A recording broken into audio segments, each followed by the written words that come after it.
letra da música que a pessoa que tem um transtorno, ela não merece afeto. Nós recebemos um professor aqui, ele é educador social e professor de ensino infantil. E ele falou que quando ele fazia estágio, quando ele estava terminando a faculdade, ele pegou uma sala de segundo ano que tinha um garotinho. Se eu não me engano, é TED o nome do transtorno, que ele falou que é um transtorno que a criança tem o ímpeto de ir para a janela. De querer, se ela tá num lugar alto, ela quer se jogar, é muito impulsivo. Ele sobe em cima das coisas e quer se jogar. E ele falou que esse menino era um menino muito difícil. E aí ele até procurou estudar sobre esse transtorno.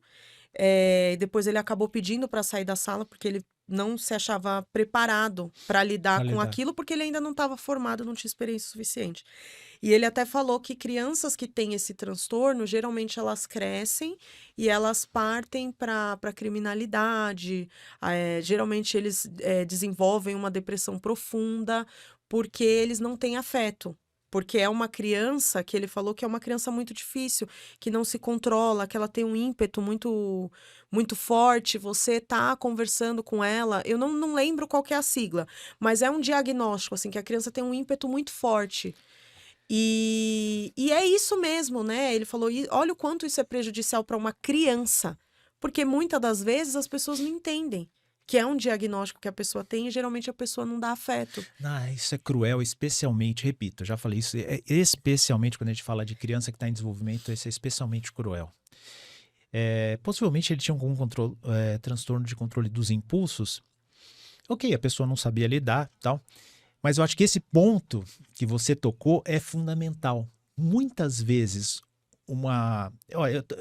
especialmente, repito, isso é muito triste quando a gente fala de criança, mas isso é para a vida toda que eu vou falar. Sim, A gente precisa de validação dos nossos sentimentos e a gente precisa de relacionamentos bons e estáveis. Isso é para a vida toda.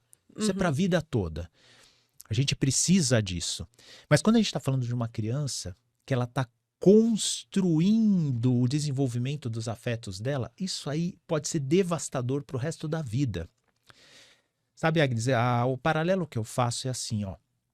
Imagina que os nossos afetos, nossos sentimentos, emoções, o nosso humor, né? Tudo que a gente sente é como se fosse uma biblioteca. A minha esposa, ela até fala que Fernando, daqui a pouco essa analogia que você vai fazer, os jovens não vão entender, porque não sabem mais o que é biblioteca. biblioteca, né? Mas funciona como uma biblioteca. E quando a gente é criança, idade bem tenra, primeira infância, né? Idade pré-escolar, é como se fosse assim. É interessante essa analogia, porque eu falo assim, por exemplo, você lembra do afeto que você recebeu da sua mãe quando você era um bebê de colo?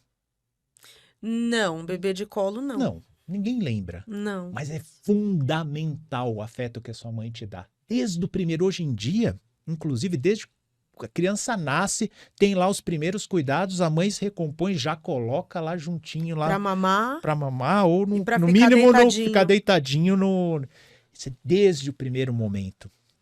Isso é fundamental para a construção da resiliência, dos bons afetos, de um futuro adulto que vai ter um bom manejo emocional e segurança para seguir e aprender com a vida.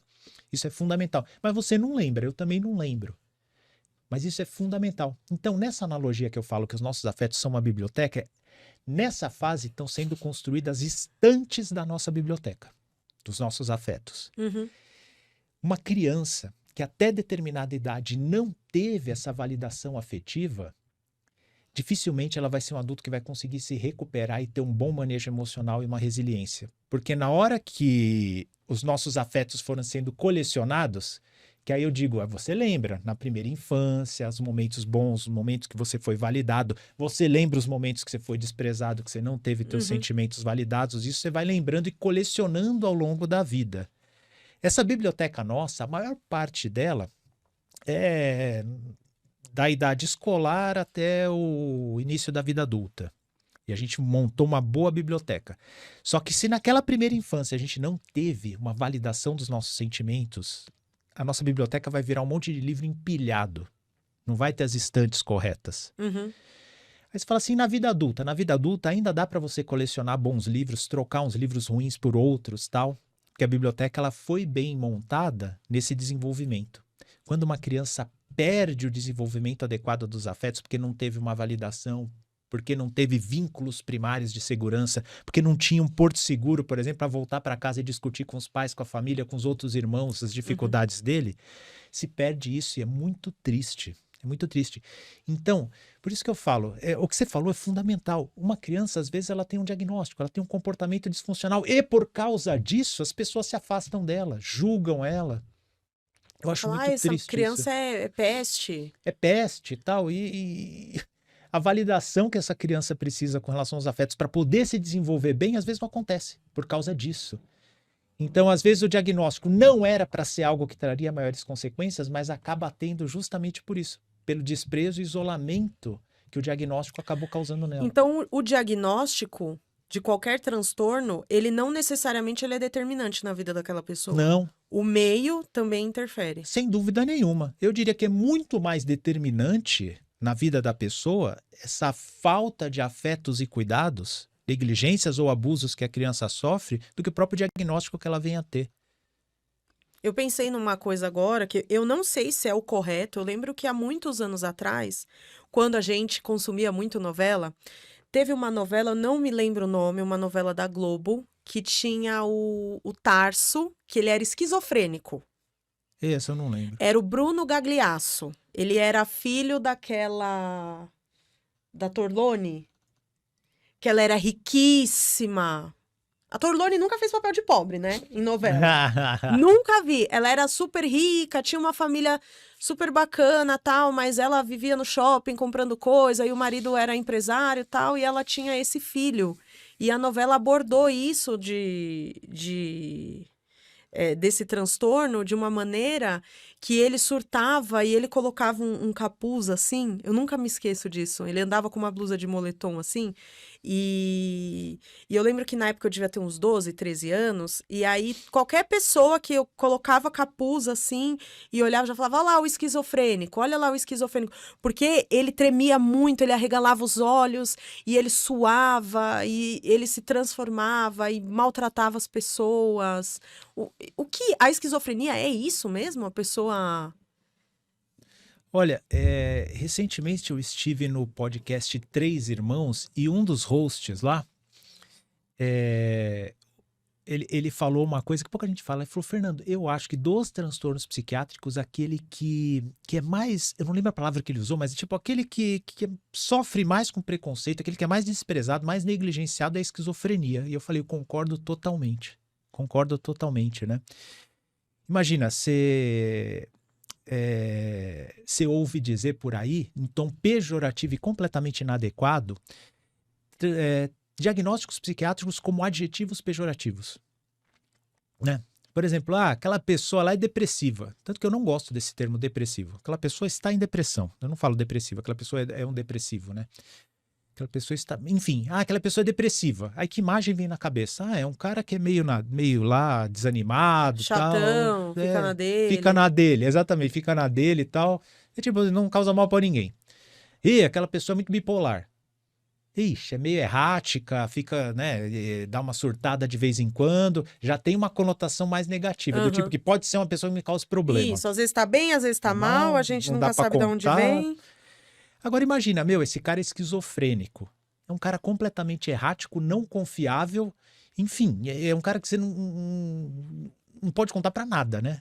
Pensa comigo, essa pessoa aquele lá é esquizofrênico, cara, completamente esquisito e não... Porque era isso que, assim, o contato que eu tive com esquizofrenia foi isso, que era um cara completamente esquisito, um cara fechado, que ou ele tava fechado ou ele tava surtando, não tinha meio termo. Entendi.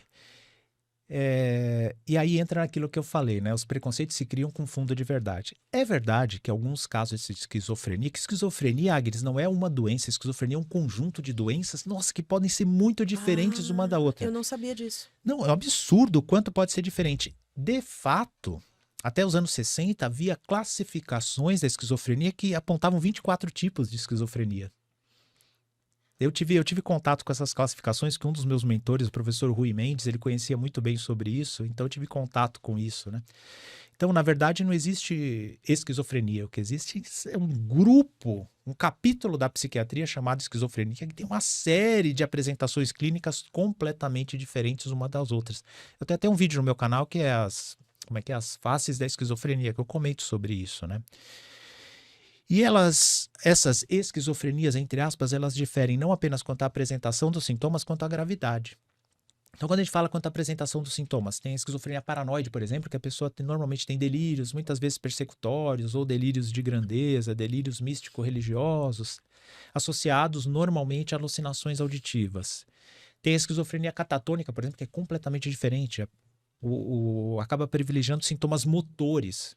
Que esse aí até para quem tem um linguajar um pouco mais, para quem tem um vocabulário um pouco mais estendido, entende essa palavra catatônica, o que é? Uma pessoa que fica parada, Fica né? parada, assim, Parada. né? É o piripaque do Chaves. É o piripaque do Chaves, exatamente, né?